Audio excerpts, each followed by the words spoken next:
नमस्कार मित्रांनो, स्वागत आहे तुमचं एका नवीन व्हिडिओमध्ये। आज आपण चर्चा करणार आहे जे तुमच्या हातामध्ये आहे म्हणजेच फोन।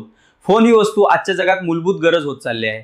फोन ही एक अशी वस्तू आहे की ज्याच्या सहाय्याने आपण दुसऱ्या व्यक्तीशी व्हॉइस कॉल किंवा व्हिडिओ कॉलद्वारे आपण त्याच्याशी बोलू शकतो। रोजच्या घडामोडी आपल्याला याच माध्यमातून कळत असतात। फोन ही माणसाची एकदम जवळची वस्तू आहे। एकदम लहान बाळ ते वयस्कर माणसाच्या हातात फोन बघायला भेटतो। आणि मजेची गोष्ट म्हणजे त्या फोनमधील ॲप इंस्टाग्राम, व्हॉट्सअप, फेसबुक यावर खूप माणसं ऍक्टिव्ह असतात। आताची तरुण पिढी अख्खा दिवस त्या मोबाईलमध्ये घुसून असतात। मोबाईल हे एक माध्यम बघायला गेले तर एका साईडला चांगले तर एका साईडला वाईट सुद्धा आहे। आजच्या जगात माणसाचा सगळा टाइम मोबाईलने घेतलाय।